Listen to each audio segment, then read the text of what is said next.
ฮลโลสบายดีจ้ะทุกคนสบายดีพ่อแม่พี่น้องเบิร์ดสุขุสุขคนเด้อยินดีต้อนรับพ่อแม่พี่น้องเข้าสู่ช่องน้องคิงสาวลาวคือเก่าทุกคนตอนนี้กะน้องคิงสิ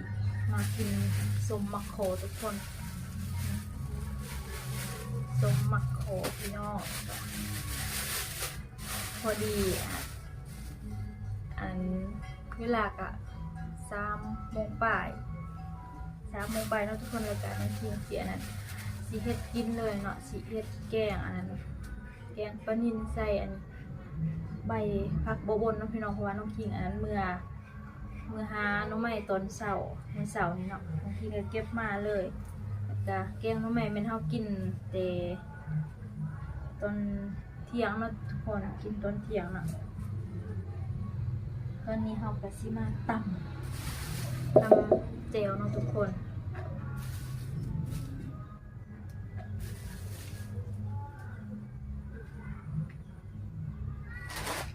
มาตำเจลกินมักกอกพี่น้อง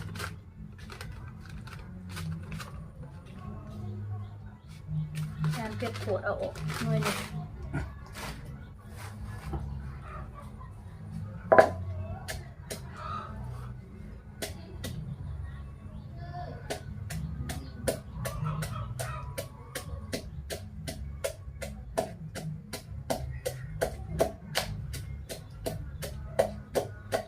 อากาศร้อนอบอ้าวทุกคนพี่นี่บูว่าอันนั้นเฮาสิได้เฮ็ดนาหรือบ่เนาะทุกคนเพราะว่าพระเจ้าว่าปีเป็นปีแห้งแล้งเนาะทุกคนมันอันบ่มีน้ำนะพี่น้องเพราะว่าเฮาตกกาแล้วมันดินมันแห้งเบิดมันบ่มีน้ำขนาดเฮาตกกาเฮายังสูบน้ำเอาเนาะทุกคนสูบน้ำเอาแต่ไว้เนาะ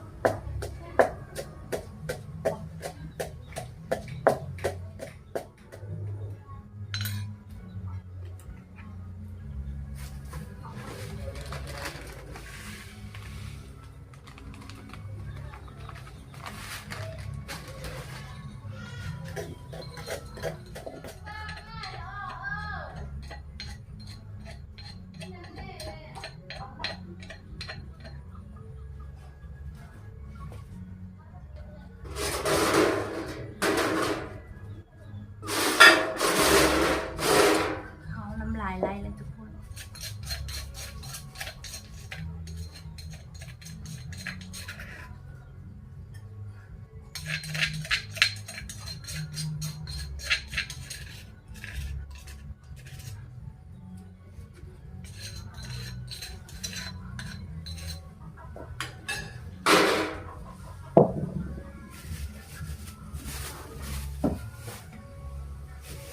เอาตำเจลเรียบร้อยแล้วพี่น้องแล้วก็เราจะมาแกะมักโคทุกคน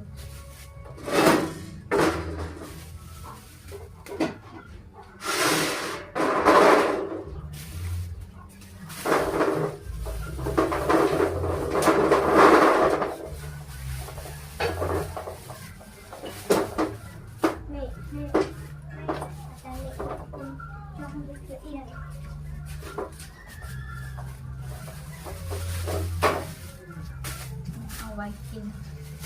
มื้ออื่นเนาะพี่น้องเอาไว้กินมื้อใหม่เนาะนี่ก็ไล่ตื่นทุกคนเนาะสิมาเก็บมาเด้อพี่น้องกินส้มมักโคเนาะกันทุกคน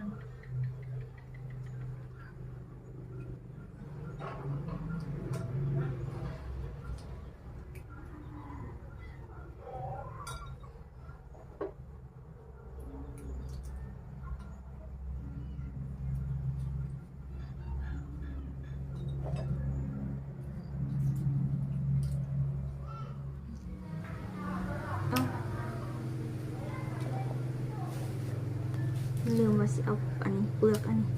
เอาใส่เดี๋ยวที่เราต่ำแล้วกันในมันเหนียวสิอันลืมสิเอาทิมเนาะมะคอก็เป็นอันหน่วยตัวนี้จะเป็นหน่วยใหญ่เนาะ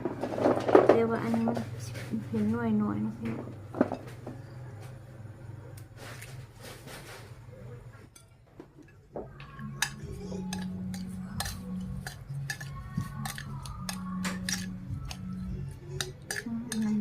พี่น้องมาเด้อทุกคนกินน้ำกันเด้อ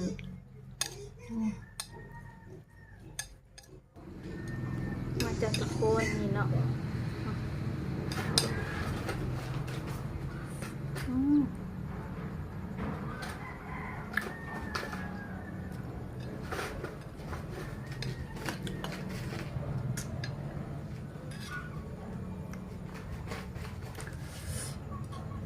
มาเด้อพี่น้องกินสมมะโคนกันนะทุกคน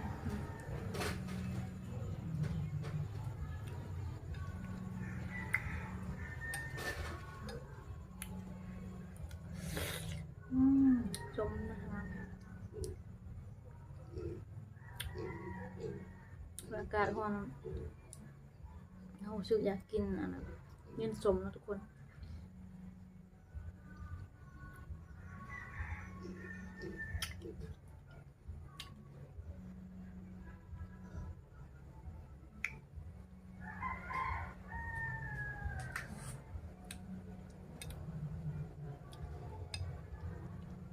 บางที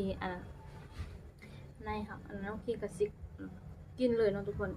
บางทีก็สิคายออกนะพี่น้องเชี่ยวออกแนวใน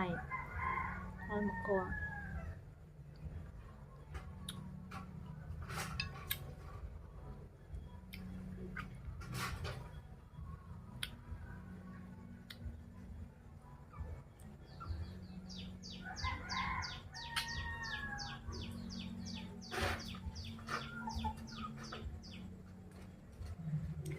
ปีนี้มักโคมันเป็นหมากลายเลยพี่น้องแต่ว่าน้องเคียงบ่ทันได้ไปโหอันนั้นบ่ทันได้ทายแถว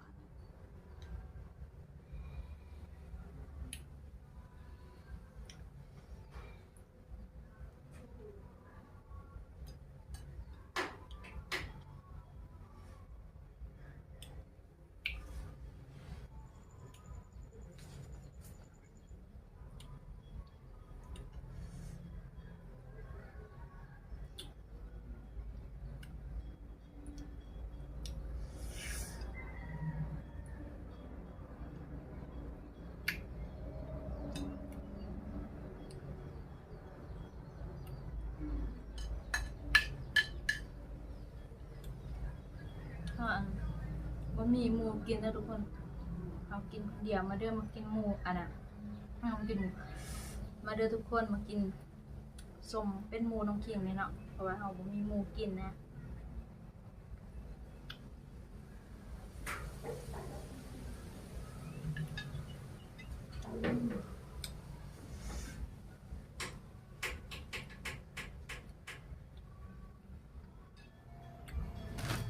คนอันนั้นทักไปตลาดซื้อป่านะซื้อปลานิ่มตัวเอาตัวหน่อยเนาะนี่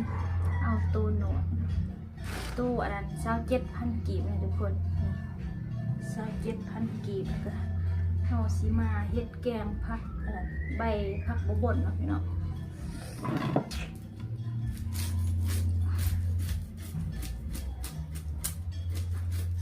ก็ค่ายตัวใหญ่เป็นโลกะโลหนึ่ง60,000 กีบทุกคน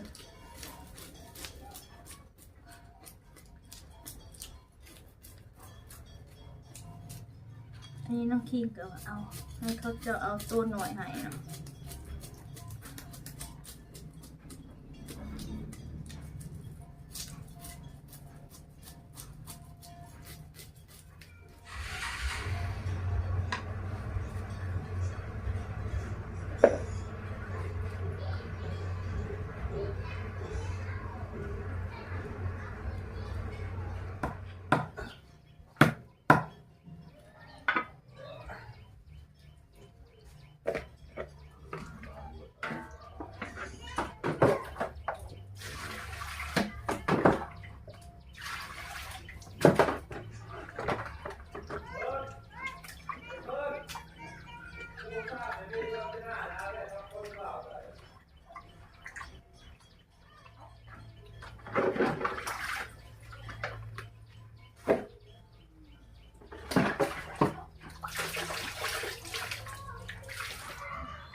เอาหัวปลามาใส่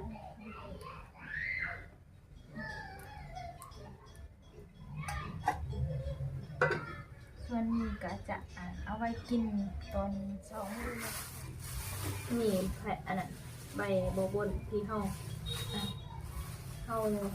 เก็บตอนเสาร์เฮาอันนั้นเมื่อหาหน่อไม้อยู่น่ะแล้วก็เอาเก็บมาเลยนะทุกคนสิประมาณนี้แหละพี่น้อง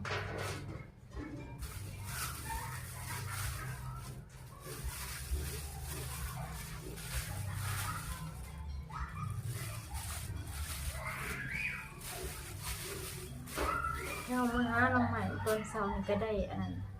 ไล่ตื่นทุกคนเพราะว่าเราหา3 คนเนาะพี่น้อง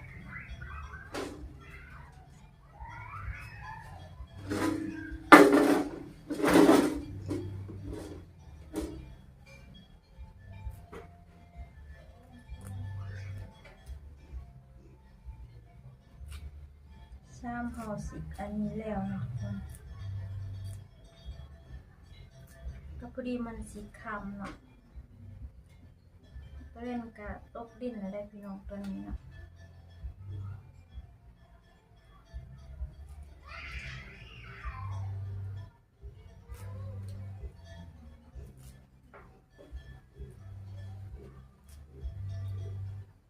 ปีนี้อันคัน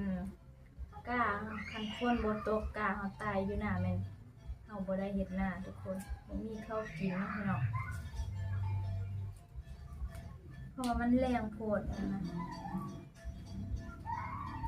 ปกติยามนี้มันจะบ่ฮ้อนนะทุกคนยามนี้มันจะบ่ฮ้อนแต่อันนี้โคตรฮ้อนทุกคนบ่ว่าจะเป็นกลางวันหรือกลางคืนฮ้อนฝนก็คือสิตกแต่ว่าบ่ตกจักมันเป็นแนวใดเนาะน้ำฝนฟ้าอากาศนี่ทุกคน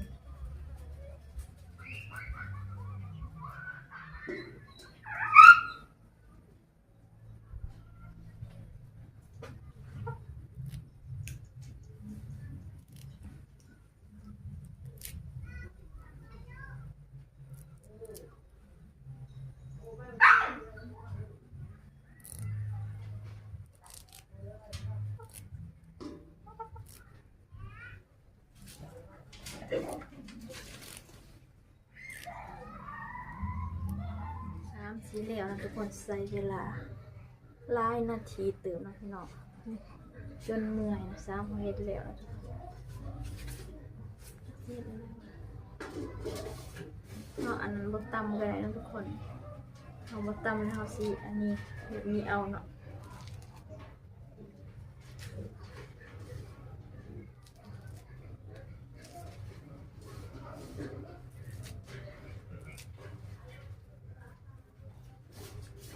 ก็สิไปเฮ็ดแกงกันเลย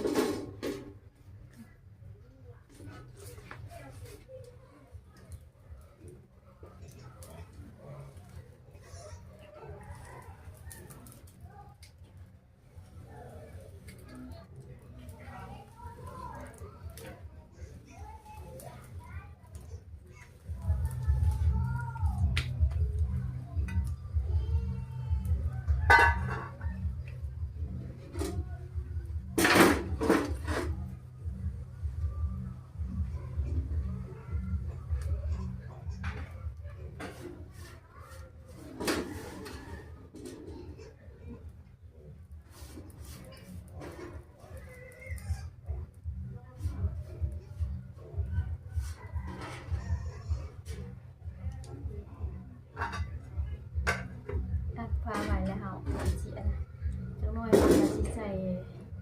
ปลาเด็กเป็นหัวเกลือนะทุกคน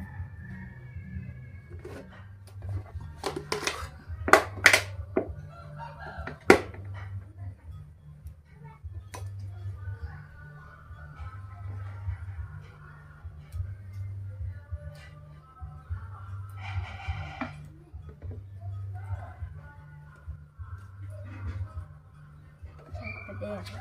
เกลือกับเป็นหมูพี่น้อง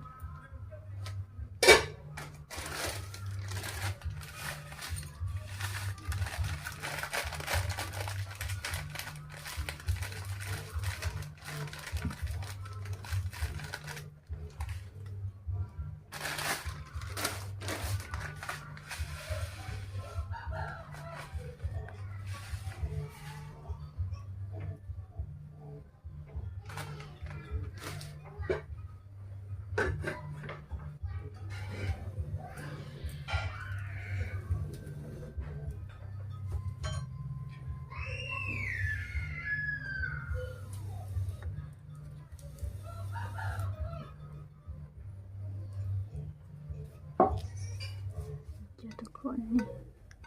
สิประมาณนี้นะทุกคน